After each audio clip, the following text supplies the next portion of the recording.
អូហើយយោសួស្តីប្រិយមិត្តទាំងអស់គ្នាខ្ញុំបាទសិត B លុយសលេងខ្ញុំទីរៃអញ្ចឹងហ្នឹងគឺខ្ញុំទៅលើយកជាមួយនឹងសារថ្មីយកមកជួយអ្នកទាំងគ្នាឲ្យបានទស្សនាឃើញវីដេអូថ្មីក្នុង channel ថ្មីនេះហើយកុំភ្លេច subscribe comment លេខម្នាក់ពុយពីរផងទៅហើយនៅបើហើយជួយទៅកាន់សាររបស់យើងទាំងអស់គ្នាព្រះអង្គម្ចាស់អូស្ការជាវីរៈបុរសដ៏ខ្លាំងពូកែប៉ុន្តែទ្រង់ជាប់បណ្ដាសាមេធ្មប់ដ៏មានកំណាចម្នាក់តាំងពីក្មេងដែលធ្វើឲ្យទ្រង់មិនអាចមានបុត្រដើម្បីបន្តរាជវង្សបានដោយអស់សង្ឃឹមព្រះអង្គក៏បានលួចភៀសខ្លួនចេញពីវាំងជាមួយនឹងទាហានចំណិតម្នាក់ឈ្មោះថាឡាហ្សាដើម្បីស្វែងរកមេធ្មប់នៅក្នុងរឿងព្រេងដែលរស់នៅលើកំពូលប៉មចន្ទ្រាដែលគេនិយាយថាអាចសម្រេចបំណងប្រាថ្នាទាំងពួងបានពេលទៅដល់ឡាហ្សាបានហាមឃាត់ព្រះអង្គម្ចាស់ថាការឡើងទៅលើប៉មនេះវាគ្រោះថ្នាក់ខ្លាំងណាស់ប៉ុន្តែអូស្ការមិនខ្វល់ឡើយហើយក៏សម្រេចចិត្តឡើងតែម្នាក់ឯងព្រះអង្គត្រូវឆ្លងកាត់ឧបសគ្គច្រើនដូចជាការដោះប្រសិនណាដ៏ស្មុគស្មាញនិងការប្រយុទ្ធជាមួយនឹងរូបសំណាកសត្វចម្លែកដែលមានជីវិតក្នុងការប្រយុទ្ធមួយកម្រាស់ឥដ្ឋដែលទ្រង់ឈរបានបាក់រលំធ្វើឲ្យឡាហ្សាដែលព្យាយាមជួយនោះបានធ្លាក់ទៅបាត់ដែលក្តីឈឺចាប់អូស្ការគ្មានជំរឿអ្វីក្រៅពីបន្តដំណើរទៅមុខតែម្នាក់ឯងទីបំផុតព្រះអង្គម្ចាស់ក៏បានឡើងទៅដល់ជាន់លើកំពូលហើយបានជួបនឹងម្ចាស់ប៉មគឺមេធ្មប់ដ៏ស្រស់ស្អាតម្នាក់ឈ្មោះធីណាសានេះមានរូបរាងដូចជាក្មេងស្រីទោះបីជារស់នៅរាប់រយឆ្នាំហើយក៏ដោយធីណាសាបានប្រាប់ការពិតទៅដល់អូស្ការថាតាមពិតទៅឡាហ្សាមិនទាន់មកស្លាប់នោះទេព្រោះអ្នកដែលបរាជ័យនៅក្នុងការឡើងប៉មនេះនឹងត្រូវបានបញ្ជូនចេញទៅក្រៅវិញហើយគ្រាន់តែលុបការចងចាំចោលតែប៉ុណ្ណោះបន្ទាប់មកអូស្ការក៏បានរៀបរាប់អំពីរឿងបណ្ដាសារបស់ទ្រង់ប្រាប់នាងធីណាសាបានពិនិត្យមើលហើយរកឃើញថាអ្វីដែលអូស្ការកំពុងជាប់មិនមែនជាបណ្ដាសានោះទេតែជាពរជ័យដ៏ខ្លាំងក្លាសម្រាប់ការពារកូនចៅក្នុងផ្ទៃប៉ុន្តែដោយថាធម្មពលវេទមន្តនេះខ្លាំងពេកធ្វើឲ្យស្ត្រីធម្មតាមិនអាចទ្រាំទ្របានឡើយវិធីតែមួយគត់ដើម្បីបង្កើតបុត្របានគឺទ្រង់ត្រូវការដៃគូដែលជាស្ត្រីមានមន្តអាគមខ្លាំងពូកែទើបអាចទ្រទ្រង់ធម្មពលនេះបានដែលឃើញអាការល្អនៅនឹងមុខអូស្ការក៏បានសុំធីណាសានឹងរៀបអភិសេកជាមួយទ្រង់ភ្លាមនិយាយដល់កតែម្ដងព្រោះនាងគឺជាមនុស្សស្រីតែម្នាក់គត់ដែលមានសមត្ថភាពគ្រប់គ្រាន់តែនាងបានបដិសេធភ្លា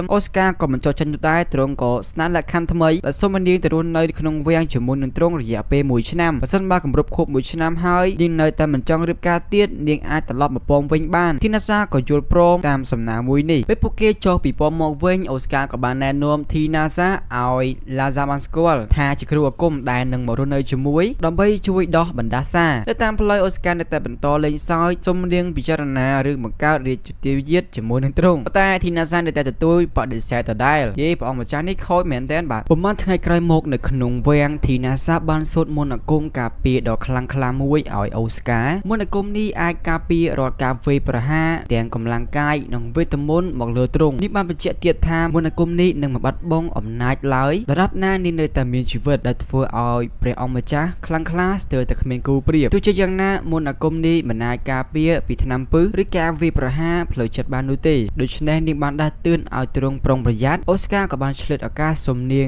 រៀបការម្ដងទៀតប៉ុន្តែធីណាសាត្រឹមតែដកដង្ហើមធំដោយធុញទ្រាន់ក្រោយមកពេលកំពុងជួយឡាហ្សារៀបចំសិភៅធីណាសាបានសួរនាំអំពីសមាជិករាជវង្សដទៃទៀតដែលអាចស្នងរាជបន្តពីអូស្ការឡាហ្សាបានប្រាប់នាងអំពីរឿងដ៏អាថ៌កំបាំងមួយថាកាលពី15ឆ្នាំមុនបុត្រាបុត្រីរាជវង្សឯទៀតបានបាត់ខ្លួនអស់ដោយគ្មានមូលហេតុធ្វើឲ្យអូស្ការក្លាយជាសមាជិករាជវង្សតែម្នាក់ឯងដែលនៅសល់ពេលនោះនាងបានឃើញអ្នកបម្រើពីរនាក់កំពុងប្រើមន្តអាគមអត់ចង្គៀងរូបិញនោះដែរបានផ្លត់ជើងធ្លាក់ចុះមកធីណាសាក៏បញ្ញាប្រើមន្តអាគមជួយទ្រស្រីនោះឲ្យធ្លាក់មកយឺតដោយសុវត្ថិភាពក្មេងស្រីបម្រើនោះឃើញថាធីណាសាអាចប្រើមន្តអាគមដោយមិនចាំបាច់សូត្រអ្វីសោះក៏ភ្ជាប់ឲ្យយ៉ាងខ្លាំងហើយនឹកឃើញថានាងគឺជាសិស្សរបស់មេធ្មប់ដែលព្រះអង្គម្ចាស់អូស្ការបាននាំមកជាមួយបន្ទាប់មកនាងក៏បានឃើញមេទ័ពអាសពងហាត់ដាវជាមួយទាហានស្រីម្នាក់មានឈ្មោះថាម៉ារីឌីណានាងដឹងថាមេទ័ពអាសហ្នឹងគឺជាអ្នកចម្បាំងដ៏ពូកែម្នាក់នៅក្នុងនគរប៉ុន្តែអូស្ការគឺខ្លាំងជាងគាត់ទៅទៀតដែលនេះជាមូលហេតុដែលទ្រង់អាចយកឈ្នះប៉មចន្ទ្រាបានដោយចង់ដឹង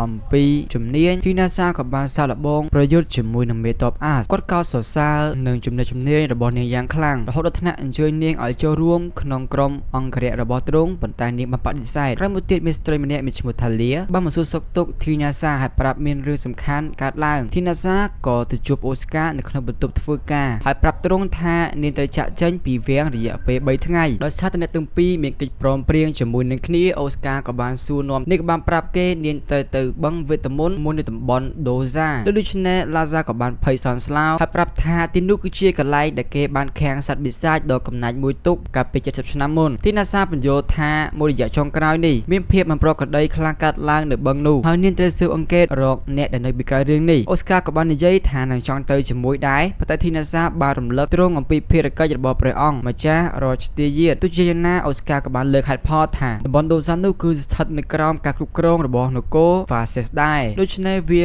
ក៏ជាការទទួលខុសត្រូវរបស់ទ្រង់ដូចគ្នាទី NASA ក៏យល់ព្រមឲ្យទ្រង់ទៅដោយ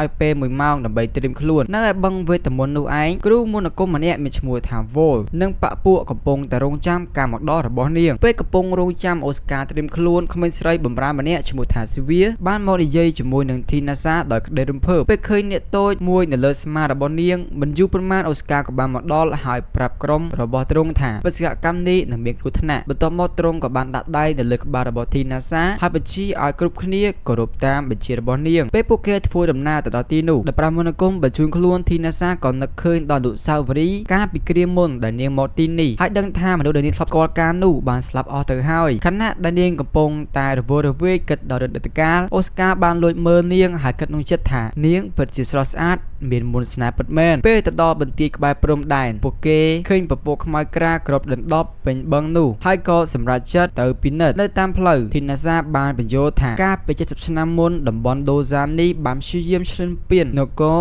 Fases ដោយដោះលែងសត្វបិសាចមួយតែវាបែរជាឈួតហើយវាយប្រហារមិនរើសមុខចុងក្រោយមេធ្មប់នៃព្រះច័ន្ទខៀវបានខាំងវាទុកនៅក្នុងបឹងនេះប៉ុន្តែចំហាយពិសេសរបស់វាបានធ្វើឲ្យដីនៅជុំវិញមានការបំពុលទាំងអស់ពេលពួកគេដាក់កាត់អាប់ដ៏ក្រាស់ទី NASA ចាប់អារម្មណ៍ថាមានមនុស្សនៅក្បែរនោះក៏ស្រែកឡើងឲ្យចេញមកភ្លាមនោះក្រុមមន្តអាគមចំណានម្នាក់ក៏បានបង្ហាញខ្លួនហើយបកអាក្រាតការពិតថាទី NASA គឺជាមេធ្មប់នៃព្រះច័ន្ទខៀវនោះឯងក្រុមមន្តអាគមនោះគឺជាបពពួករបស់គេដែលទី NASA ធ្លាប់សម្លាប់កាលពី70ឆ្នាំមុនក្រុមមន្តអាគមក៏បានភ័យសន់ស្លាវក៏សម្រេចចិត្តរត់គេចខ្លួនប៉ុន្តែខណៈពេលកំពុងរត់នោះគាត់ក៏បានលួចសូត្រមន្តវាយប្រហារពីក្រោយខ្នងទោះបីជាមានភាពច្បុកច្បល់ក៏ដោយអូស្ការអាចកាប់ពីអ្នកដទៃបានទី NASA បានប្រើល្បិចបោកបញ្ឆោតក្រុមមន្តអាគមនោះទើបដឹងថារូបគេគ្រាន់តែជារូបភាពបំភាន់ភ្នែកដែលត្រូវបានបង្កើតឡើងដើម្បីពន្យាពេលតែប៉ុណ្ណោះបន្ទាប់មកនាងបានឃើញស៊ីវីកំពុងតែលំបាកព្យាបាលរបួសឲ្យឡាហ្សានាងក៏ចូលទៅ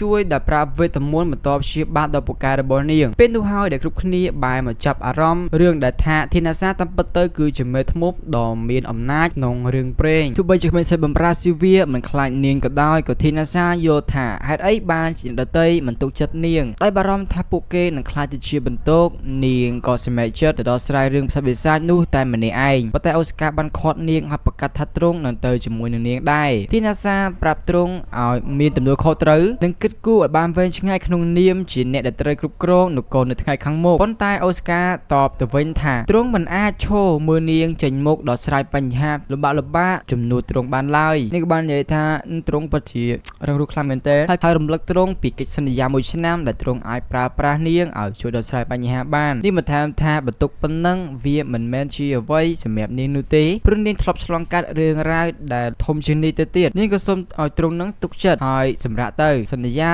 ថាទោះបីជានាងតទីណាក៏ដោយក៏នាងនឹងត្រឡប់មករកទ្រង់វិញសម្រាប់ណាកិច្ចសន្យារវាងពួកគេទាំងពីរនៅមានសុពលភាពលើកបែបនេះអូស្ការក៏ដកដៃចេញហើយព្រមឲ្យនាងទៅតែម្នាក់ឯងមុនពេលនាងទៅទ្រង់បាននិយាយថាពេលនាងត្រឡប់មកវិញយើងនឹងរៀបការជាមួយនឹងគ្នាប៉ុន្តែធីណាសាបានបដិសេធដាច់អហង្ការឬក៏បានចាប់ដើមហោះចេញពីទីនេះក្នុងពេលជាមួយនឹងគ្នានោះពួកក្រុមមន្តអាគមនៅឯបឹងវេទមន្តក៏ដឹងថាធីណាសាកំពុងធ្វើដំណើរមកដល់ពួកគេក៏សម្រេចចិត្តឈប់ធ្វើពិធីរួចក៏បែរជាបំផ្លាញត្រាដែលខាំងសត្វបិសាចនោះភ្លាមប៉ុន្តែវិនាទីក្រោយមកធីណាសាក៏បានបង្ហាញខ្លួនហើយកម្ចាត់ពួកគេអស់រលីងដោយនៅសតទុកតែមេខ្លោងម្នាក់ប៉ុណ្ណោះបន្ទាប់មកនាងក៏បានបំផ្លាញត្រានោះដោយខ្លួនឯងដើម្បីបញ្ចប់ការងារដែលនាងធ្វើមិនទាន់ចប់កាលពី70ឆ្នាំមុននាងបានប្រយុទ្ធជាមួយនឹងសត្វបិសាចយ៉ាងខ្លាំងក្លារហូតដល់ចុងក្រោយនាងបានបញ្ចេញធម្មពលពិតរបស់នាងហើយសម្លាប់វាបានសម្រេចប៉ុន្តែមុនពេលវាស្លាប់វាក៏បានខំនាងមួយផងដែរមិនយូរប៉ុន្មាននាគរបស់នាងក៏បាននាំនាង ត្រឡប់ទៅប្រទេសវិញក្រោយមកអូស្ការបានដឹងពីស៊ីវីថាធីណាសាមានសុវត្ថិភាពហើយទ្រង់ក៏ប្រញាប់ទៅបន្ទប់របស់នាងដើម្បីពិនិត្យមើលតែបែរជាឃើញនាងនឹងក្នុងសភាពមិនសមរម្យធីណាសាខឹងយ៉ាងខ្លាំងដែលទ្រង់ចូលមកដោយគ្មានការអនុញ្ញាតក៏គប់ខ្នើយដាក់ទ្រង់ទៅបន្ទាប់ពីស្លៀកពាក់រួចរាល់នាងក៏ប្រាប់ថាសរីរាង្គខាងក្នុងរបស់នាងបានរងការខូចខាតបន្តិចបន្តួចប៉ុន្តែឥឡូវនេះគឺអត់អីនោះទេលើដូច្នេះអូស្ការក៏អានក្បាលអរគុណនាងយ៉ាងជ្រាលជ្រៅដែលបានបន្ថយជីវិតសង្គ្រោះនគររបស់ទ្រង់ប៉ុន្មានថ្ងៃក្រោយមកស៊ីវីបានយកតែទៅឲ្យធីណាសានៅក្នុងបន្ទប់តែបែរជាឃើញនាងនឹងកំពុងតែយកដាវមកកាត់សក់ខ្លួនឯងឃើញបែបនេះហើយស៊ីវីនឹងក៏សុំជួយកាត់សក់ឲ្យនាងបានត្រឹមត្រូវតិចទៅធីណាសាក៏បានសួរថាហេតុអីបានជាស៊ីវីនឹងមិនខ្លាចមេធ្មប់ដូចជានាងចឹងណាស៊ីវីបានសារភាពនាងពិតជាខ្លាចមេធ្មប់ពិតមែនព្រោះនាងធ្លាប់ឮគេនិយាយតៗគ្នាថាមានមេធ្មប់5នាក់ប៉ុណ្ណោះដែលអាចបំផ្លាញប្រទេសមួយបានទាំងមូលក្នុងរយៈពេល1យប់ប៉ុន្តែសម្រាប់អ្នកនាងធីណាសាវិញស៊ីវីនិយាយបន្តទោះនាងជាមេធ្មប់ក៏ពិតមែនតែមើលទៅនាងគឺជាប្រភេទអ្នកដែលពូកែបំផ្លាញបេះដូងមនុស្សប្រុសច្រើនជាងបំផ្លាញប្រទេសជាតិមិនន័យថារីងមុនស្នេហ៍អីហ្នឹងណាបន្ទាប់មកស៊ីវីក៏សួរធីណាសាថាតើមានអ្វីដែលនាងខ្លាចដែរឬទេធីណាសាបានសារភាពថាទោះបីជាការរបស់នាងមានរឿងខ្លះដែលនាងដោះស្រាយមិនបានក៏ពិតមែនប៉ុន្តែដោយសារតែនាងបានរស់នៅយូរពេកធ្វើឲ្យនាងអាចដោះស្រាយបញ្ហាស្ទើរតែគ្រប់យ៉ាងអស់ទៅហើយឬតែមួយគត់ដែលនាងមិនចូលចិត្តនៅពេលនេះនោះគឺការដែលត្រូវមកជាប់ពាក់ព័ន្ធនឹងភាពរឹងរូសរបស់អូស្ការក្រោយមកអូស្ការបានណែនាំធីណាសាឲ្យព្រះមហាក្សត្រដែលជាព្រះបិតារបស់ទ្រង់ឲ្យបានស្គាល់ដោយនិយាយថានាងគឺជាអនាគតមហាសីដែលជាអនាគតប្រពន្ធអញ្ចឹងទៅប៉ុន្តែធីណាសាបានបញ្ជាក់យ៉ាងច្បាស់ថានាងមកទីនេះគឺដើម្បីជួយដោះបណ្ដាសាតែប៉ុណ្ណោះព្រះមហាក្សត្រឃើញកូនប្រុសរបស់ទ្រង់ឆ្លោះគ្នាលេងសើចជាមួយនឹងធីណាសាបែបនេះក៏មានការរីករាយយ៉ាងខ្លាំងព្រោះនេះជាលើកដំបូងដែលទ្រង់បានឃើញអូស្ការបង្ហាញភាពស្និទ្ធស្នាលនិងមើលទៅដូចជាសប្បាយចិត្តបែបនេះក្នុងពេលជាមួយនឹងគ្នានោះវលនិងបពពួកកំពុងតែពិភាក្សាគ្នារឿងដែលធីណាសាបានកម្ចាត់សត្វបិសាចហើយបើកឱកាសឲ្យពួកគេលួចចូលយកស្នូធម្មពលរបស់វាបានភ្លាមនោះក៏មានបរិមម្នាក់មានឈ្មោះថាឡានបានបង្ហាញខ្លួនដែលមើលទៅដូចជាមានទូនាទីមកដោះស្រាយរឿងដែលនៅសេសសល់ពីធីណាសាឡានបានចាប់ផ្ដើមវាយប្រហារវលភ្លាមដោយនិយាយថានឹងមិនព្រមឲ្យវលនោះជ្រៀតជ្រែកជាមួយនឹងមនុស្សសំខាន់របស់គេនោះឡើយវលក៏បានប្រញាប់បង្កើតរង្វង់មន្តអាគមបញ្ជូនបពពួករបស់ខ្លួនឲ្យរកិច្ចខ្លួនពេលតែបញ្ជូនចេញទៅបាត់ឡានក៏បានប្រើមន្តអាគមភ្លើងដុតវលទាំងរស់ចំណែកឯអូស្ការវិញទ្រង់និងឡាហ្សាកំពុងស៊ើបអង្កេតការស្លាប់អាកំបាំងរបស់អ្នកភូមិនៅក្នុងព្រៃមួយឡាហ្សាបានដាស់តឿនទ្រង់ឲ្យប្រយ័ត្នខ្លួនព្រោះបើមានអ្វីប៉ះពាល់របាំងការពារដែលធីណាសាសូត្រទ្រង់នឹងដឹងភ្លាមថាពួកគេនៅទីណាពេលកំពុងរុករកនឹងឡាសាក៏ត្រូវបានរុក្ខជាតិចម្លែកមួយចាប់អូស្ការក៏ប្រញាប់ទៅជួយកាត់វាចោលហើយស្ទូទៅចាក់ដើមរុក្ខជាតិមេរបស់វាប៉ុន្តែវាបែរជាបាញ់ទឹកអាស៊ីតបំពុលទីកន្លែងមួយនេះហើយឡាសាក៏ត្រូវបានជាប់នៅចំកណ្ដាលខណៈដែលអូស្ការហៀបនឹងចូលទៅជួយទ្រង់ក៏លើសំឡេងហើយងើបមុខឡើងឃើញនារីសក់ពណ៌ក្រហមដ៏ស្រស់ស្អាតម្នាក់ដែលមានរូបរាងទាក់ទាញចិត្តកំពុងតែអង្គុយនៅលើមែកឈើក្រោយមកឡាសាក៏ភ្ញាក់ដឹងខ្លួនឡើងនៅក្នុងផ្ទះដ៏កក់ក្ដៅមួយហើយស្រីសក់ពណ៌ក្រហមក៏បានណែនាំខ្លួនថានាងគឺមានឈ្មោះលោកគ្រីសាជាមេធ្មប់នៃព្រៃហាមឃាត់នាងបានសង្កេតឃើញរបាំងការពារនៅជុំវិញខ្លួនរបស់អូស្ការហើយដឹងភ្លាមថាជាស្នាដៃរបស់ធីណាសានេះភ្ជាប់អាវយ៉ាងខ្លាំងដែលដឹងថាអូស្ការអាចយកឈ្នះប៉មរបស់ធីណាសាបានហើយថែមទាំងធ្វើឲ្យធីណាសានឹងអាចចាក់ចេញពីប៉មដើម្បីមកធ្វើជាអ្នកការពារទ្រង់បានទៀតផងឡាសាក៏បានប្រាប់យ៉ាងរហ័សថាតែពិតទៅអូស្ការបានសុំអ្នករៀបការប៉ុន្តែនាងបានបដិសេធសំណើនោះចោលហើយទ្រង់ក៏ព្យាយាមរកវិធីដំណោះស្រាយជាក់ស្ដែងគឺជាការឲ្យនាងនឹងធ្វើជាអ្នកការពារទ្រង់ជំនួសអីចឹងទៅលោកគ្រីសានិយាយថាការធ្វើឲ្យធីណាសាមានបុត្រគឺជារឿងដែលពិបាកខ្លាំងណាស់ព្រោះនាងគឺជាមេធ្មប់វិញ្ញាណនាងបានបញ្យល់បន្ថែមទៀតថាមេធ្មប់ប្រភេទនេះគឺពិសេសត្រង់ថាពួកគេត្រូវតែរក្សាព្រហ្មចារីយ៍របស់ខ្លួនឲ្យបានគង់វង្សទើបអាចរក្សាវេទមន្តធម្មពលដ៏មហិមារបស់ខ្លួនបានលោកគ្រីសាបានបញ្យល់បន្ថែមថាប្រសិនបើមេធ្មប់វិញ្ញាណមានទំនាក់ទំនងផ្លូវកាយជាមួយនរណាម្នាក់ធម្មពលវិញ្ញាណរបស់ពួកគេនឹងត្រូវសៅហ្មងហើយធ្វើឲ្យការប្រើមន្តអាគមកាន់តែលំបាកប៉ុន្តែនាងក៏និយាយដែរថាធីណាសាគឺខ្លាំងពូកែណាស់ដែលការរួមរស់ត្រឹមតែមួយដងនោះប្រហែលជាមិនប៉ះពាល់ដល់នាងប្រមាណឡើយនាងថែមទាំងបានស្នើធ្វើមន្តស្នេហ៍ឲ្យអូស្ការទៀតផងប៉ុន្តែទ្រង់បានបដិសេធពេលដែលលោកគ្រីសាត្រៀមចាក់ចេញអូស្ការបានចាប់ផ្ដើមមានអារម្មណ៍ថាមិនស្រួលអ្វីម្យ៉ាងហើយក៏ស្ទុះចាប់ដាវរបស់ទ្រង់ប៉ុន្តែលោកគ្រីសាបានប្រាប់ដោយស្ងប់ស្ងាត់បែបស្ងៀមស្ងាត់ ថានាងមិនមែនជាអ្នកចម្បាំងអីនោះទេហើយទ្រង់ក៏បណ្ដោយនាងទៅព្រោះនាងបានជួយជីវិតឡាសាពេលត្រឡប់មកដល់វាំងវិញអូស្ការបានចាប់ផ្ដើមមានអារម្មណ៍រឹកពីប្លែកៗមើលទៅរវើរវាយហើយមិនសូវនិយាយស្ដីធីណាសាចាប់ផ្ដើមសង្ស័យហើយសួរឡាសាថាតើទ្រង់នឹងបានសម្រាប់គ្រប់គ្រាន់ដែរឬទេឬមួយក៏ទ្រង់លងស្រឡាញ់នឹងនរណាម្នាក់ហើយចាប់ដើមប្រច័ណ្ឌគេអីក្រោយមកពេលកំពុងពិភាក្សាជាមួយនឹងគ្រូមន្តអាគមផ្សេងទៀតនាងបាននិយាយថាធម្មពលជីវិតរបស់អូស្ការមើលទៅខុសប្រក្រតីហើយនាងធំក្លិនទឹកអប់របស់ស្ត្រីម្នាក់ជាប់នឹងខ្លួនរបស់ទ្រង់ភ្លាមនោះនាងក៏យកគ្រប់យ៉ាងហើយខឹងយ៉ាងខ្លាំងរហូតដល់ក្តាប់ដៃយ៉ាងណែនធ្វើឲ្យបន្ទប់ទាំងមូលរង្គើនាងបានស្ទុះចូលទៅសួរអូស្ការភ្លាមថាតើទ្រង់នោះគឺទៅជួបលោកគ្រីសាមែនទេពេលទ្រង់ព្រមទទួលជាមួយនឹងការនិយាយនេះនាងក៏ស្ដីបន្ទោសទ្រង់ដែលទៅជួបមេធ្មប់នោះតែម្នាក់ឯងទាំងដឹងថាខ្លួនទ្រង់នោះគឺខ្សោយចំពោះការវាយប្រហារផ្លូវចិត្តនាងបញ្យល់ថាលោកគ្រីសាបានដាក់មន្តអាគមទៅលើទ្រង់ហើយដែលធ្វើឲ្យទ្រង់គឺសុបិនល្អដើម្បីបើយកធម្មពលជីវិតរបស់ទ្រង់បន្តិចម្ដ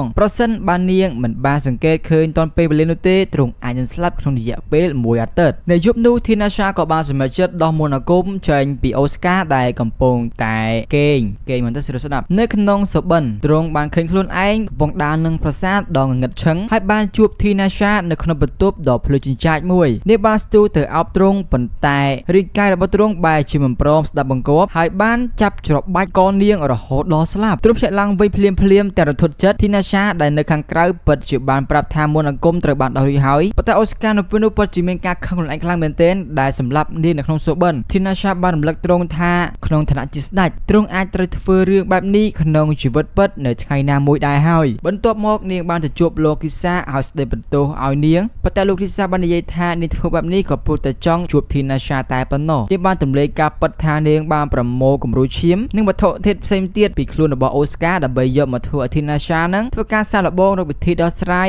បណ្ដាសាដើមរបស់ទ្រង់នាងក៏បានប្រាប់រឿងសម្ងាត់មួយទៀតថារូបភាពរបស់ធីណាសាដែលបង្ហាញខ្លួននៅក្នុងសុបិនរបស់អូស្ការមិនមែនជាផ្នែកមួយនៃមន្តអាគមរបស់នាងនោះទេប៉ុន្តែវាកើតចេញអំពីបំណងប្រាថ្នាក្នុងចិត្តរបស់អូស្ការផ្ទាល់នាងបានណែនាំឲ្យធីណាសាសាកល្បងពិចារណាអំពីអារម្មណ៍របស់អូស្ការឲ្យបានដិតដល់ព្រោះទ្រង់ពិតជាស្រឡាញ់នាងយ៉ាងស្មោះត្រង់ពិតមែនហើយបន្ទាប់ធីណាសាបានទៅបន្ទប់របស់អូស្ការដើម្បីសុំទោសរឿងការពីយប់មិញពេលនោះអូស្ការបានចាប់ទាញនាងមកចិត្តរហូតដល់នាងអង្គុយនៅលើផ្លូវរបស់ទ្រង់ហើយនាងក៏បានអបទ្រង់វិញដោយពាក្យសុំទោសម្ដងទៀតក្រោយមកខណៈដែលអូស្ការកំពុងតែសម្រាកពួកទាហានហាត់ការក៏បានសម្រេចចិត្តចូលសាកល្បងប្រយុទ្ធលេងជាមួយនឹងទ្រង់ដែរប៉ុន្តែត្រូវចាញ់យ៉ាងងាយអូស្ការក៏បានបបួលធីណាសាឲ្យប្រកួតជាមួយនឹងទ្រង់ដូចគ្នានាងបានបដិសេធភ្លាមព្រោះគិតថាគ្មានបានប្រយោជន៍អ្វីឡើយប៉ុន្តែពេលដែលអូស្ការនិយាយថានាងអាចប្រើមន្តអាគមបានទៀតនោះនាងក៏បានយល់ព្រមភ្លាមដោយដាក់លក្ខខណ្ឌថាទ្រង់ត្រូវតែប្រើដាវពិសេសរបស់ទ្រង់គឺមានឈ្មោះថាអាកាសាពេលការប្រកួតបានចាប់ផ្ដើមអូស្ការបានបើកការវាយប្រហារទៅលើនាងមួយផ្លែតប៉ុន្តែមួយរំពេចភ្នែកតែប៉ុណ្ណោះទ្រង់ក៏បានចាញ់បាត់ទៅហើយធីណាសាកំពុងតែព្យាបាលរបួសដៃឲ្យទ្រង់ទៅវិញវាទប់អាសនិងទាហានស្រីម្នាក់ទៀតដែលឈរមើលពីចម្ងាយក៏បានកត់សម្គាល់ឃើញថាធីណាសាកំពុងញញឹមជាមួយនឹងការប្រកួតហាក់ដូចជានាងកំពុងតែព្យាយាមបង្រៀនអូស្ការអំពីរបៀបប្រយុទ្ធជាមួយអ្នកដែលប្រើមន្តអាគមជាជាងនាងយកឈ្នះទ្រង់ពេលកំពុងតែព្យាបាលអូស្ការបាននិយាយថានាងបានប្រើមន្តអាគមខ្សោយប៉ុណ្ណោះហើយឆ្ងល់ថាតើនាងមានចេតនាយោគយល់ឲ្យទ្រង់ឬក៏យ៉ាងណានាងបានបញ្យល់ថាមន្តអាគមខ្លាំងទាមទារការផ្ចង់អារម្មណ៍ខ្លាំងហើយនាងនឹងគ្មានឱកាសប្រើវាបាននោះទេក្នុងការប្រយុទ្ធប្រកៀបបែបនេះបន្ទាប់មកអូស្ការបានយកដៃអង្អែលថ្ពាល់របស់នាងហើយនិយាយយ៉ាងម៉ឺងម៉ាត់ថាទ្រង់មិនចង់សម្លាប់នាងឡើយក្រោយមកនឹងអូស្ការក៏បានដឹងថាមានក្បួនដំណើរមួយមកពីនគរកូស្កាល់ហើយចង់ជួបធីណាសាដែលធ្វើឲ្យទ្រង់មានការងឿងឆ្ងល់យ៉ាងខ្លាំងហេតុអីបានជាអ្នកខាងក្រៅដឹងរឿងរបស់នាងនៅក្នុងសារប្រជុំទ្រង់បានជួបបរិមម្នាក់ដែលមានឈ្មោះថាកាហ្គាដែលចង់និយាយជាមួយនឹងមេធ្មប់នៃប្រច័នឃីវពេលដែលអូស្ការបដិសេធថានៅទីនេះគឺគ្មានមេធ្មប់ឡើយកាហ្គាក៏បានហៅធីណាសាតាមឈ្មោះមួយផ្សេងទៀតដែលធ្វើឲ្យអូស្ការកាន់តែចង់ដឹងចង់ឮខណៈពេលជាមួយគ្នានោះធីណាសាបានជួបនឹងមីលីដែលជាបពុរបស់វ៉លកំពុងបន្លំខ្លួនធ្វើជាអ្នកបម្រើទោះបីជានាងព្យាយាមធ្វើខ្លួនធម្មតាក៏ដោយក៏ធីណាសាអាចដឹងអំពីធម្មពលដែលនៅក្នុងខ្លួនរបស់នាងបានដែរក្រោយមកលោកគ្រីសាបានមកលេងនាងនៅក្នុងវាំងហើយសួរថាហេតុអីបានជានាងបង្រៀនអូស្ការឲ្យកាន់តែខ្លាំងឡើងបែបនេះនាងបានដាស់តឿនថាការធ្វើបែបនេះនឹងអាចបង្កជាបញ្ហានៅថ្ងៃក្រោយពេលនោះហើយដែលធីណាសាទើបដឹងថាតាមពិតនាងគ្រាន់តែចង់ដឹងថាតើនរណាម្នាក់ខ្លាំងគ្រប់គ្រាន់អាចបញ្ឈប់ នាងបានដែរឬទេបើសិនបើថ្ងៃណាមួយនាងដើរផ្លូវខុសបាក់លេតខាណូវេនៅពេលដែលអូស្ការបានបញ្ជាក់ថា Tinasha ពិតជាមានឈ្មោះមួយទៀតមែនទ្រង់ក៏បាននាំនាងទៅជួបកាកាបានសូមឲ្យនាងទៅនគរកូស្កាល់ដើម្បីខ្ចីចំណេះដឹងរបស់នាងក្នុងការពិវត្តនគររបស់ពួកគេដែលពោពេញទៅដោយអ្នកប្រើមន្តអាគមប៉ុន្តែ Tinasha បដិសេធដាច់ហាងការដែលឲ្យហេតុផលថានាងនឹងបញ្ជូនអ្នកណាដែលមិនបានឡើងលើប៉ុស្តិ៍របស់នាងដោយគ្មានសមត្ថភាពផ្ទាល់ខ្លួនឡើយក្រោយពិធី Nasha បញ្ជូនកាចេញទៅបរិនោះក៏ជាមានការខកចិត្តយ៉ាងខ្លាំងហើយក៏ Smager ប្រើល្បិចដើម្បីបំបែក Tinasha និង Oscar ដែលប្រើ Meredina ជាឧបករណ៍ខណៈនោះដែរ Tinasha កំពុងទៅសួរលោក Krisa អំពីរឿងនគរកូស្កាល់សប្តាហ៍ Meredina ក៏បានសួរចូលមកវិប្រា Tinasha ប៉ុន្តែត្រូវបាន Oscar រៀបរៀងទាន់ពេល Meredina ក៏បានស្រែកជេរបញ្ជាឲ្យ Tinasha នឹងចេញពីនគរនេះភ្លាមនាងបានត្រឹមតែនិយាយដល់ស្ងប់ស្ងាត់ថានេះមិនមែនជាលើកទី1ទេដែលនាងត្រូវបានគេស្អប់ដោយគ្មានហេតុផលបែបនេះ Oscar ក៏បានទីនាងចេញអោបលួងលោមហើយលោក Krisa បានបញ្យល់ថា Meredina នៅពេលនេះកំពុងស្ថិតក្រោមអំពើសណ្ដំខណៈពេលដែលលោក Krisa កំពុងទៅដល់អំពើ Oscar បានសួរ Tinasha ថាតើនាងបានយំលើកចុងក្រោយទៅពេលណាហើយនាងបានឆ្លើយទាំងមិនបានចាំនោះទេឆ្លៃបន្ទាប់នាងបានហៅ Oscar ចូលក្នុងប៉មវេទមន្តរបស់នាងហើយសូមឲ្យទ្រង់នឹងប្រកួតជាមួយនឹងនាងក្រោយការប្រកួតនាងបានព្យាបាលរបួសឲ្យទ្រង់ហើយបញ្យល់ថានាងចង់ឲ្យទ្រង់នឹងកាន់តែខ្លាំងឡើងដើម្បីថ្ងៃអនាគតទ្រង់នឹងមានជម្រើសជាច្រើនសម្រាប់ខ្លួនឯងហើយអាចជ្រើសរើសផ្លូវដើរណាមួយដែលទ្រង់ពេញចិត្តបំផុតអស់រយៈពេលជាច្រើនថ្ងៃបន្ទាប់មក Oscar បានខិតខំហ្វឹកហាត់ជាមួយ Tinasha យ៉ាងខ្លាំងទោះបីជាទ្រង់ត្រូវចាញ់រាល់ដងក៏ទ្រង់នៅតែខ្លាំងឡើងបន្តិចម្ដងផងដែរបន្ទាប់ពីការចាញ់ប្រកួតមួយទៀតទ្រង់បានដេកលក់តែមិនដឹងខ្លួនហើយពេលភ្ជាប់ឡើងវិញក៏ឃើញខ្លួនឯងក្នុងបន្ទប់របស់ Tinasha នៅលើកំពូលប៉មនាងបានបង្រៀនទ្រង់ថាទ្រង់ក៏មានវេទមន្តធម្មពលនៅក្នុងខ្លួនផងដែរប៉ុន្តែមិនអាចប្រើវាបានដរាបណានៅកាន់ដាវអាកាសាដូចក៏បានបង្រៀនទ្រង់ឲ្យចេះមើលឃើញអំពីខ្សែធម្មពលវេទមន្តហើយបំផ្លាញរង្វង់វេទមន្តអាគមដោយការផ្ចង់អារម្មណ៍ក្រោយពីការហ្វឹកហាត់ចប់សពគ្រប់ Tinasha បានប្រកាសថាការហ្វឹកហាត់របស់ទ្រង់គឺបានបញ្ចប់ហើយនៅពេលនោះដែរសត្វអមដំណើររបស់នាងក៏បានត្រឡប់មកពីការស៊ើបដំណឹងនៅក្នុងនគរកូស្កាល់ហើយបានរាយការណ៍ថាមានគ្រូមន្តអាគមនិងមេធ្មប់ប្រហែលជា200នាក់បានប្រមូលផ្ដុំគ្នានៅទីនោះដែលជាចំនួនដ៏ច្រើនខុសពីធម្មតាពួកគេថែមទាំងបានជ្រើសតាំងព្រះរាជាអង្គថ្មីទៀតផងដែលធ្វើឲ្យ Oscar ជឿថាពួកគេអាចកំពុងត្រៀមធ្វើសង្គ្រាមភ្លាមៗនោះក៏មានដំណឹងមួយទៀតថាមេទ័ពជើងចាស់ម្នាក់ឈ្មោះ Edith បានទទួលមរណភាពក្នុងពិធីបុណ្យសព Melis ក៏បានសត្វទុកភ្នែកដែលក្តីអាឡោះអាល័យព្រោះគាត់គឺជាអ្នកដែលបាននាំនាងចូលមកក្នុងវាំងនិងថែរក្សានាងយ៉ាងល្អ Oscar បានរំលឹកដែរថាមេទ័ព Edith គឺជាអ្នកហ្វឹកហាត់ទ្រង់បន្ទាប់ពីទ្រង់នឹងជាប់បណ្ដាសាហើយថែមទាំងបានជួយទ្រង់ឲ្យជំនះទុក្ខសោកពីការបាត់បង់ព្រះមេដាទៀតផងក្រោយមកពេលកំពុងពិភាក្សាគ្នាអំពីរឿងសេចក្តីស្លាប់មេទ័ព Ash ក៏បាននិយាយអំពីរឿងជីវិតអមតៈរបស់ Tinasha Oscar ក៏បាននិយាយលេងសើចផងដែរថាបញ្ហាបណ្ដាសារបស់ទ្រង់អាចនឹងដោះស្រាយបានប្រសិនបើ Tinasha ព្រមរំលោះជាមួយនឹងទ្រង់ Tinasha ក៏ស្ដីបន្តឲ្យថាជាមនុស្សឆ្លើយហើយរំលឹកថាកិច្ចសន្យារបស់ពួកគេនៅសល់តែ6ខែទៀតតែប៉ុណ្ណោះហើយពួកគេនឹងរកវិធីដោះស្រាយបញ្ហានេះឲ្យបានទស្សនភាពនៅភាពបន្តនេះបានបង្ហាញឲ្យឃើញនៅកន្លែងផ្សេងមួយទៀត Melis បានទៅជួបកាកាហើយនិយាយបញ្ជូមុខថាស្ដេចរបស់កាកាបានសម្លាប់មនុស្សដែលនាងស្រឡាញ់រួចក៏បញ្ជាសត្វចម្លែកឲ្យស៊ីគាត់ទាំងរស់តែម្ដង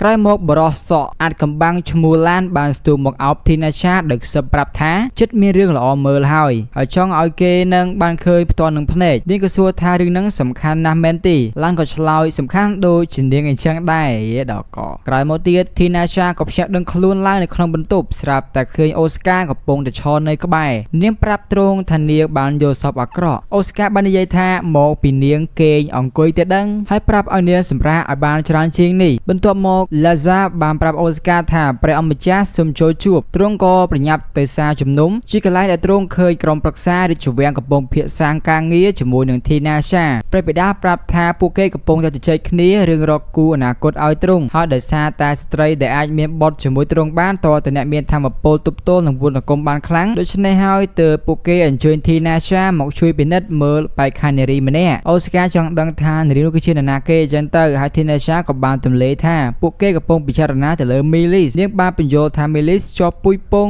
មកពីត្រកូលគ្រូមន្តអាគមដ៏ខ្លាំងក្លាប៉ុន្តែធម្មពលមន្តអាគមរបស់នាងត្រូវបានគេឃាំងទុក Oscar ខឹងណាស់ដែលគ្រប់គ្នាធ្វើរឿងនេះលាក់លៀមពីទ្រង់ប៉ុន្តែព្រះបិតាស្ដីបន្ទោទ្រង់វិញដែលប្រាប់ឲ្យទ្រង់នឹងចិត្តទទួលយកជំនួយពីអ្នកដទៃខ្លះផង ប្រមាណថ្ងៃក្រោយមកអូស្ការមិនបានឃើញធីណាសាអស់ពេលពីសប្តាហ៍ហើយតាមពិតទៅនាងកំពុងតែចំណាយពេលជាមួយនឹងលោកគ្រីសានាងនិយាយថានាងក៏ពិតជាមានអារម្មណ៍ធូរស្រាលដែលអូស្ការនឹងគឺមានជំរឿផ្សេងព្រោះការមាននាងជាជំរឿតែមួយគត់គឺជារឿងដ៏គួរឲ្យសោកសៅពេកហើយស្រាប់តែយប់នោះសត្វអមដំណើររបស់នាងបារីកាថាមានអ្នកប្រកួតប្រជែងបង្ហាញខ្លួននៅប៉មរបស់នាងអ្នកនោះគឺគ្មាននរណាក្រៅពីអូស្ការឡើយហើយទ្រង់ថែមទាំងបានបង្កើតកំណត់ត្រាថ្មីក្នុងការយកប៉មបានលឿនបំផុតទៀតផងទ្រង់បានចាប់កាន់មុខរបស់នាងហើយសួរតែបង្ខំថាតើនាងកំពុងតែលាក់បាំងអ្វីនាងបានបញ្យល់ថាបណ្ដាសារបស់ទ្រង់គឺត្រូវបានបង្កើតឡើងពីការស្អប់ខ្ពើមប៉ុន្តែវាបែរជាគួរឲ្យមានភាពស្រស់ស្អាតម្យ៉ាងដែលគួរឲ្យចម្លែកដែលធ្វើឲ្យនាងដឹងថាសេចក្តីស្រឡាញ់និងការស្អប់ខ្ពើមគឺប្រៀបដូចជាកាក់តែមួយដែលមានពីរជ្រុងអូស្ការសង្កេតមើលថានាងកំពុងតែភ័យខ្លាចអ្វីម្យ៉ាងទ្រង់ក៏បានសូមឲ្យនាងធ្វើអាហារពេលល្ងាចឲ្យទ្រង់ពិសាដើម្បីបន្ធូរអារម្មណ៍ប្រហែលថ្ងៃក្រោយមកមេតបអាល់បានទៅជួបធីណាសាហើយប្រាប់ថាពួកគេមិនអាចរកឃើញផតតាំងណាមួយដែលបញ្ជាក់ថាមីលីសពិតជាត្រូវបានមេតបអេឌីតនាំមកមែននោះទេប្រវត្តិរបស់នាងគឺគ្មានទិន្នន័យសោះធីណាសាបានបង្ហើបប្រាប់ថាតាំងពីនាងម្ដងដំបូងមីលីសបានខ្លាចជាស្ត្រីខ្លាំងបំផុតនៅក្នុងនគរមួយនេះក្រៅពីពួកមេធ្មប់ពួកគេទាំងពីរក៏សន្និដ្ឋានថានាងពិតជាកំពុងតែលាក់បាំងអ្វីមួយពិតមែនភ្លាមនោះពួកគេក៏បានឃើញនាងដាកាត់ហើយមេតបអាសក៏បានសូមឲ្យធីណាសាធ្វើពុតជាថាបគាត់ដើម្បីសាកល្បងប្រតិកម្មនាងពេលឃើញទស្សនភាពនោះហើយមីលីសក៏បានយល់ច្រឡំនាងជឿថារឿងនេះនឹងជួយឲ្យនាងដឹងអំពីគោលបំណងពិតរបស់ខ្លួនប៉ុន្តែអ្វីដែលពួកគេមិនបានដឹងនោះគឺថាអូស្ការបានឃើញទស្សនភាពនោះពីបង្អួចហើយក៏យល់ច្រឡំដូចគ្នាផងដែររឿងរ៉ាវវាកាន់តែចាប់ផ្ដើមច្បោកច្បល់ឡើងហើយក្រោយមកទ្រង់បានហៅធីណាសាឲ្យចូលបន្ទប់ធ្វើការដើម្បីសួរថានាងបានធ្វើអ្វីខ្លះពេញមួយថ្ងៃនេះធីណាសាក៏បានចាប់ផ្ដើមសម្គាល់ឃើញភ្លាមនៅអ្វីខុសម្យ៉ាងមិនស្រួលពេលនាងព្យាយាមប៉ាមុខទ្រង់បែរជាដាក់ខ្នោះដៃរបស់នាងហើយនិយាយយ៉ាងម៉ឺងម៉ាត់ថាបងមិនបាននាំអូនមកទីនេះដើម្បីឲ្យលេងសើចស្នេហាជាមួយនឹងប្រុសផ្សេងនោះទេទ្រង់ចោទថានាងបានក្បត់ទំនុកចិត្តរបស់ទ្រង់ហើយឥឡូវនេះទ្រង់នឹងដាក់ទោសនាងបន្ទាប់មកទ្រង់ក៏បានបីនាងឡើងដែលធ្វើឲ្យនាងនឹកឃើញដល់សុបិនអាក្រក់របស់នាងពេលដែលទ្រង់ដាក់ទៅលើក្រែនាងក៏បានចាប់ផ្ដើមមានអារម្មណ៍ភ័យខ្លាចរួចពេលនោះអូស្ការក៏បានឈប់ធ្វើពុតហើយសុំទោសនាងដែលបញ្ជាក់ថាទ្រង់គ្រាន់តែព្យាបំភ័យនាងលេងតែប៉ុណ្ណោះបន្ទាប់ពីធីណាសាបានបញ្យល់គ្រប់យ៉ាងដល់ទ្រង់រត់តែមានវិបដិសារីចំពោះទង្វើរបស់ខ្លួនទៅទៀតព្រមមុននេះបន្តិចទ្រង់ទៅតែបានវាយមេតបអាស្ទ័រទ្រាំខ្លួនដោយសារតែរឿងមួយនេះក្រោយពីបានសេចបន្ទោសបន្តិចបន្តួចអំពីរឿងដែលនាងបានលាក់លៀមទ្រង់ក៏បានទៅជួបព្រះមហាក្សត្រហើយប្រកាសសាធារណៈថាទ្រង់ស្រឡាញ់ធីណាសាហើយដូច្នេះហើយទ្រង់ក៏មិនព្រមទទួលនរណាផ្សេងក្រៅពីធីណាសាមកធ្វើជាមហាសីដែរបន្ទាប់មកទ្រង់ក៏បែរទៅរកមីលីសហើយប្រាប់នាងថាទ្រង់មិនបានប៉ះពាល់នាងជាដាច់ខាតទ្រង់ក៏បានបញ្ជាឲ្យដកនាងចេញពីតំណែងដើម្បីធ្វើការត្រួតពិនិត្យប្រវត្តិរបស់នាងឡើងវិញពេលដែល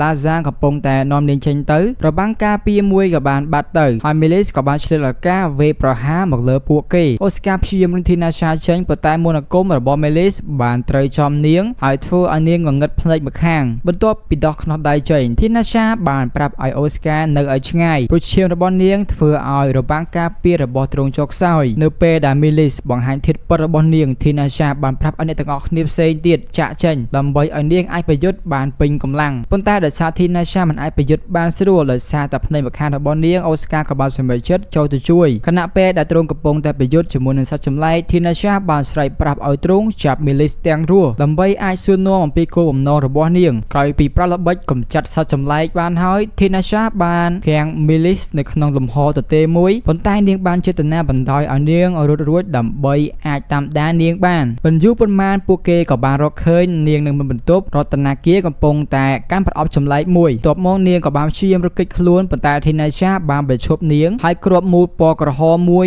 បានធ្លាក់ចេញពីប្រអប់មួយនោះដោយដឹងខ្លួនបរាជ័យនាងក៏បានត្រឹមតែប្រាថ្នាថាខ្លួនមានកម្លាំងខ្លាំងជាងនេះមុនពេលដែលព្រលឹងរបស់នាងបានឃ្លាតចេញអំពីរាងកាយបាត់ទៅបន្ទាប់មកអូស្ការក៏បានរើសយកគ្រាប់មូលចម្លែកនោះហើយក៏បានប្រាប់ធីណាសាថាព្រះមេដារបស់ទ្រង់គឺជាអ្នកដែលបានយកវាមកទីនេះភ្លាមនោះទ្រង់មានអារម្មណ៍ថាឈឺក្បាលយ៉ាងខ្លាំងប៉ុន្តែទ្រង់មិនបានខ្វល់ពីវានោះឡើយហើយបែរជាសួរនាងថាអូនចង់បដូរចិត្តរឿងរៀបការហើយឬនៅនាងឆ្លើយថាអត់ទេប៉ុន្តែទ្រង់បានឲ្យ ឲ្យនាងនឹងអង្គុយនៅលើផ្លូវដើម្បីឲ្យនាងដឹងអារម្មណ៍ពិតរបស់ទ្រង់ហើយគិតឡើងវិញពេលនោះដែរធីណាសាបានបដិញ្ញាចិត្តថានាងនឹងធ្វើឲ្យទ្រង់ភ្លេចនាងឲ្យបានព្រោះនាងមិនចង់ឲ្យទ្រង់ត្រូវរងគ្រោះដោយសារតែរឿងអាក្រក់ដែលជាប់នឹងខ្លួននាងឡើយបន្ទាប់មកទ្រង់ក៏បានប្រាប់ឲ្យនាងសម្រាកទៅតែពេលទ្រង់សុំគេងជាមួយនឹងនាងដែរនាងក៏បានធាក់ទ្រង់ចេញពីបន្ទប់បាត់ផងដែរចំណែកអាឡានដែលជាស្ដេចនៃនគរកូស្កាល់បានដុតបំផ្លាញភូមិមួយដែលគ្មានសល់ហើយប្រកាសថាយុគសម័យថ្មី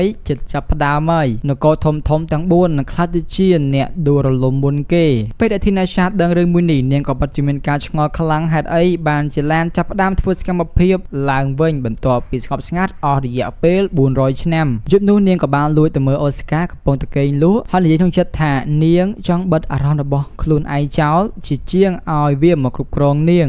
ជឿថាទាំងសេចក្តីស្រឡាញ់និងការស្អប់ខ្ពើមសុទ្ធតែនាំទៅរកសេចក្តីស្លាប់តែប៉ុណ្ណោះដូច្នេះនាងបានប្រាមន្តអាគមមួយដាក់ទៅលើអូស្ការដើម្បីការពារទ្រង់អំពីរឿងបែបនេះព្រឹកឡើងអូស្ការភ្ញាក់ឡើងឃើញខ្លួនទ្រង់គឺពោពេញទៅដោយស្នាមក្រហមហើយធីណាសាកំពុងតែគេងនៅក្បែរនាងបានប្រាប់ទ្រង់ថានាងបានដោះបណ្ដាសាចាស់របស់ទ្រង់បានហើយដោយប្រើបណ្ដាសាថ្មីមួយទៀតដាក់ពីលើមុនពេលនាងទៅគេងបាត់ទ្រង់ក៏បានចាប់ដៃនាងហើយអរគុណក្រោយមកធីណាសាត្រូវបានគេអញ្ជើញឲ្យចូលរួមពិធីខួបកំណើតរបស់ព្រះមហាក្សត្រដែលធ្វើឲ្យនាងមិនសប្បាយចិត្តតតែសោះពេលនោះដែរធីណាសាក៏បាននាំដំណឹងមកថាគ្រោះមន្តអាគមរបស់កូស្កាល់បានដុតទីក្រុងមួយនៅជិតព្រំដែនដែលធ្វើឲ្យពួកគេមានការសង្ស័យថានេះអាចជាការសងសឹកធីណាសាបានសូមប្រគល់នាងឲ្យទៅអូស្ការមើលថែហើយទ្រង់ក៏បានយល់ព្រមនាងក៏ស្ទុះទៅអង្គុយនៅលើផ្លូវទ្រង់ហើយថាបទ្រង់ដែលធ្វើឲ្យទ្រង់សោយយ៉ាងខ្លាំងយប់នោះធីណាសាបានចូលរួមពិធីជប់លៀងជាមួយនឹងអូស្ការក្នុងនាមជាគូដណ្ដឹងខ្លាំង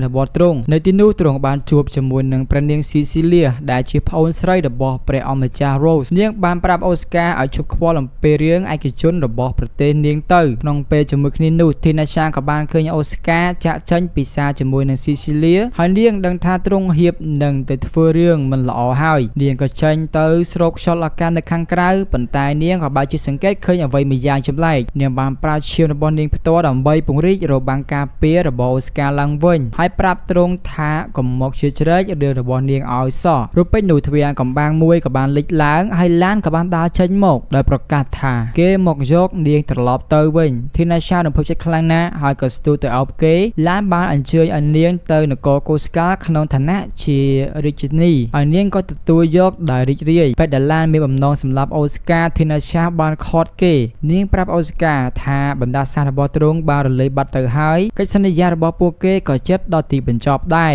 ដោយមានអារម្មណ៍គិតថាមានអ្វីមួយយ៉ាងមិនស្រួលទ្រង់ក៏បានព្រមបណ្ដាឲ្យធីណាសាទៅជាមួយនឹងឡានថ្ងៃបន្ទាប់ទ្រង់ក៏បានសម្រេចចិត្តទៅជួបលោកគ្រីសា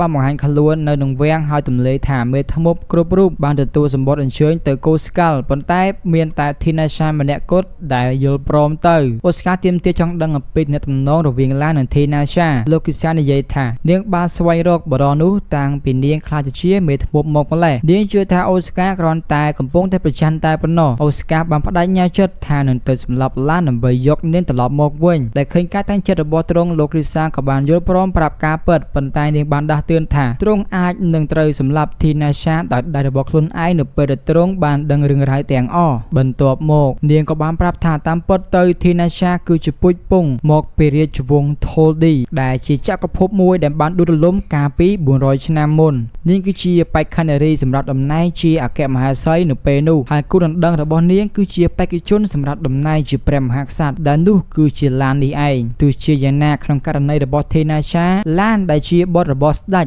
បានប្រែជាខ្សោយជាងនាងឆ្ងាយណាស់ហើយទោះបីជាគេដឹងថាគេនឹងខ្លាចជាត្រឹមតែព្រះស្វាមីរបស់នាងក៏ដោយក៏គេនៅតែប្រព្រឹត្តចំពោះនាងដោយក្តីមេត្តាប៉ុន្តែព្រះរាជវាំងត្រូវបានបែងចែកជាពីរបកពួកដែលចង់បានអនាគតខុសគ្នាសម្រាប់នគររបស់ពួកគេព្រះមហាក្សត្រមានការតានតឹងចិត្តក្នុងហឫទ័យយ៉ាងខ្លាំងរហូតដល់ធ្លាក់ព្រះកាយប្រឈួនដែលបានបើកឱកាសឲ្យបកពួកទាំងពីរចាប់ផ្ដើមធ្វើសង្គ្រាមស៊ីវិលនឹងគ្នាប៉ុន្តែដោយសារតែធីណាសាគឺជាអ្នកដែលត្រូវបានគេកំណត់ឲ្យឡើងសោយរាជ្យ ជាក់ជាមិនខានបពួកដែលគាំទ្រឡានក៏បានរៀបចំផែនការមួយយប់មួយឡានបាន3នាងចូលទៅក្នុងព្រះវិហារខណៈដែលនាងកំពុងតែលង់លក់ហើយមុនពេលដែលនាងអាចនឹងដឹងមានរឿងអ្វីកើតឡើងបានគេក៏ចាប់ផ្ដើមចាក់នាងត្រង់ពោះតែម្ដងគេបានរៀបគម្រោងនឹងចាក់នាងម្ដងហើយម្ដងទៀតហើយឲ្យគ្រូមន្តអាគមព្យាបាលជាបន្តបន្ទាប់ដើម្បីឲ្យគេអាចបញ្ចេញធម្មពលពិតរបស់នាងហើយលួចយកវាមកជារបស់ខ្លួនប៉ុន្តែអ្វីមិនបានប្រព្រឹត្តទៅតាមផែនការនោះទេហើយធម្មពលរបស់នាងក៏បានខ្លាចទៅជាគ្រប់គ្រងលែងបានខណៈពេលដែលឡានរត់គេចខ្លួនរួចពីភាពច្បូរច្បល់នោះការផ្ទុះដ៏ធំមួយបានបំផ្លាញប្រទេសទាំងមូលគ្មានសល់ហើយទោះបីជារបួសរបស់ Thinasha បានជាសះស្បើយក៏ដោយក៏នាងត្រូវដេកនៅទីនោះរយៈពេល3ថ្ងៃដោយការឈឺចាប់ដែលមិនអាចទ្រាំទ្របានអ្នកដែលស្លាប់ត្រូវបានបឺតយកព្រលឹងរបស់ពួកគេហើយផលវិបាកបានបង្កឲ្យបឹងវេទមន្តចំនួន5នៅទូទាំងពិភពលោកបន្ទាប់មកនាងបានភ្ជាប់ពីការសន្លប់ហើយ Thinasha បានក្លាយទៅជាមេធ្មប់ដូច្នេះនាងបានសាងសង់ពណ៌មួយកន្លែងដែលចក្រភព 2D ធ្លាប់ស្ថិតនៅហើយចាប់តាំងពីពេលនោះមកនាងក៏បានចេញរកមើលឡានអូស្ការបានសួរថាតើ Thinasha មានអារម្មណ៍យ៉ាងណាចំពោះទ្រង់ដែរហើយលោកគ្រីសានិយាយថានាងយកចិត្តទុកដាក់ចំពោះទ្រង់ខ្លាំងណាស់រហូតដល់នាងបានបិទបាំងវេទមន្តរបស់ទ្រង់មុនពេលឡើងមកដល់ដូច្នេះទ្រង់ក៏បណ្ដោយឲ្យទៅបន្ទាប់ពីភាគមុនទោះបីជាបានលើរឿងរ៉ាវទាំងអស់នេះហើយក៏ដោយក៏អូស្ការនៅតែមិនផ្លាស់ប្ដូរចិត្តដដែលទ្រង់បានបដិញ្ញាចិត្តថានឹងទៅកម្ចាត់ឡានឲ្យបានដើម្បីយក Thinasha ត្រឡប់មកវិញខណៈពេលជាមួយនឹងគ្នានោះព្រះមហាក្សត្របានប្រាប់ទៅប្រធានគ្រូមន្តអាគមគូមូនិងមេទ័ព Great Fort ថានគរកូស្កាល់បានទាមទារឲ្យពួកគេព្រមចុះចាញ់ពួកគេក៏បានដឹងដែរថានគរតាវរីបានបញ្ជូនទ័ព 10000 នាក់ទៅវាយកូស្កាល់ប៉ុន្តែត្រូវបានគេសម្លាប់ចោលទាំងអស់ខណៈដែលភាគីកូស្កាល់បានបាត់បង់គ្រូអាគមត្រឹមតែ50នាក់ប៉ុណ្ណោះក្រៅពីនេះទីក្រុងធំជាច្រើននៅតាវរីត្រូវបានគេវាយប្រហារព្រមគ្នាហើយមនុស្សរាប់ពាន់នាក់បានបាត់បង់ជីវិតអ្វីដែលគួរចម្លែកនោះគឺថាក្នុងការវាយប្រហារនោះគ្មានសូម្បីតែឥដ្ឋមួយដុំត្រូវបានខូចខាតឡើយប៉ុន្តែប្រជាជនទាំងមូលបានបាត់ខ្លួនយ៉ាងអាត់កំបាំងអ្នកដែលនៅពីក្រោយការវាយប្រហារនេះត្រូវបានគេជឿជាក់ថាគឺជា Thinasha ហើយព្រះមហាក្សត្រចង់ឲ្យអូស្ការទៅសម្លាប់នាងចោលអូស្ការយល់ព្រមតាមតាវរីប៉ុន្តែទ្រង់បដិសេធមិនធ្វើបាប Thinasha ឡើយព្រោះទ្រង់មិនទាន់បានដឹងការពិតទាំងអស់នៅពីក្រោយរង្វើរបស់នាងទេព្រះបិតាខឹងយ៉ាងខ្លាំងហើយព្យាយាមគំរាមកំហែងទ្រង់ប៉ុន្តែអូស្ការនៅតែស្ងប់ចិត្តហើយប្រាប់ទ្រង់ថាបានសម្រេចចិត្តរួចហើយដែលឃើញតែតាំងចិត្តរបស់ទ្រង់ហើយព្រះមហាក្សត្រក៏បានព្រមធ្វើតាមបេះដូងប៉ុន្តែលុះត្រាតែទ្រង់អាចដណ្ដើមរាជពីទ្រង់បានចំណែកឯនៅនគរតាវរីវិញព្រះអង្គម្ចាស់កំពុងតែគិតអំពីការវាយប្រហារនាពេលថ្មីនេះស្រាប់តែ Thinasha បានបង្ហាញខ្លួនភ្លាមហើយប្រាប់ទ្រង់ថាអ្វីនឹងចាប់សពគ្រប់ក្នុងរយៈពេល2សប្តាហ៍ដូច្នេះទ្រង់គួរតែពន្យាពេលវាយប្រហារគូស្កាល់សិនទៅ Rose បដិសេធមិនព្រមស្ដាប់ហើយហៅនាងថាជាគ្រូមន្តអាគមជាន់ទាបនាងក៏បានរំលឹកទ្រង់ថាអាកប្បកិរិយារបស់ប្រជាជនរបស់ទ្រង់បែបនេះហើយដែលជាមូលហេតុដែលពួកគេកំពុងតែត្រូវបានគេវាយប្រហារបានប្រមានទ្រង់ម្ដងទៀតមុនពេលចាក់ចេញក្រោយមកនៅនគរកូស្កាល់ឡានបានដឹងថានគរធំទាំង4បានខុបខិតគ្នាប៉ុន្តែគេនិយាយថាគ្មានអ្វីគួរឲ្យព្រួយបារម្ភឬក៏មានន័យឡើយខណៈពេលដែលពួកគេកំពុងតែបង្កើតផែនទីពិភពលោកថ្មីមួយគេនិយាយថាអ្វីអាចទៅរួចក៏ព្រោះតែ Thinasha គេសរសើរថានាងនៅតែជាសិស្សដ៏ល្អឥតខ្ចោះហើយដោយសារតែរឿងនោះនាងថែមទាំងមានកម្លាំងខ្លាំងលើសពីគេទៅទៀតគេក៏បានសន្យាថានឹងការពារនាងក្រោយមកនាងក៏បានប្រាប់គ្រូមន្តអាគមម្នាក់ថាគ្រូមន្តអាគមទាំងអស់នៅទ្វីបនេះគឺជាស្ត្រីព្រោះរាងកាយរបស់បុរសគឺមិនស្ថិតស្ថេរពេលនិយាយអំពីមន្តអាគមហើយសូម្បីតែឡានក៏មិនស្ថិតស្ថេរដូចគ្នានោះពន្យល់អំពីមូលហេតុដែលពេលខ្លះគេអាចមានអាកប្បកិរិយាប្លែកខណៈពេលជាមួយនឹងគ្នានោះអូស្ការកំពុងតែអន្ទះសារនៅតាវរីព្រោះទ្រង់បាននៅទីនោះអស់រយៈពេល6ថ្ងៃដោយគ្មានវឌ្ឍនភាពអ្វីសោះខណៈពេលនោះផងដែរ Sylvia ជឿថានគរតាវរីនៅតែកំពុងព្យាយាមងើបឡើងវិញអំពីការបរាជ័យដ៏ធ្ងន់ធ្ងរប៉ុន្តែក៏មានប្រទេស4ផ្សេងទៀតដែលស្ដេចឡានអាចនឹងគ្រប់គ្រងបានដែររំពេចនោះអូស្ការក៏បានដឹងថាមានមនុស្សបានចាប់ផ្ដើមបាក់ខ្លួននៅនគរ Faces ដូចគ្នាដែលធ្វើឲ្យទ្រង់មានការព្រួយបារម្ភយូរប្រមាណព្រះនាង Cecilia ក៏បានចាប់ផ្ដើមមកគូទ្វារបន្ទប់របស់ទ្រង់មិនឈប់ពេលដែលទ្រង់សួរថានាងមកទីនេះដើម្បីធ្វើអីនាងក៏បានស្ទុះមកឲ្យទ្រង់ហើយសួរថាតើស្ត្រីដែលនាងបានឃើញនៅក្នុងពិធីជប់លៀងនោះគឺជាមេធ្មប់នៃប្រច័នខៀវមែនទេអូស្ការកំពុងតែព្យាយាមបង្វែររឿងប៉ុន្តែ Cecilia និយាយថាទ្រង់មិនអាចកុហកនាងបាននោះទេព្រោះ Thinasha បានទៅជួបបងប្រុសរបស់នាងរាល់យប់ពេលដែលនាងនិយាយថាចិត្តដល់ពេលហើយអូស្ការក៏បានស្ទុះក្រោកឡើងហើយទាមទារឲ្យនាងនាំទ្រង់ទៅបន្ទប់របស់បងប្រុសនាងខណៈពេលដែលព្រះម្ចាស់ Rose កំពុងតែរងចាំ Thinasha Sha Oscar ក៏បានចូលទៅក្នុងបន្ទប់របស់ទ្រង់ហើយទាមទារចង់ដឹងថាមានរឿងអ្វីកំពុងតែកើតឡើងមុនពេលដែលទ្រង់អាចបញ្យល់បាន Tina Sha ក៏បានមកដល់ជាមួយនឹងគ្រូអាគម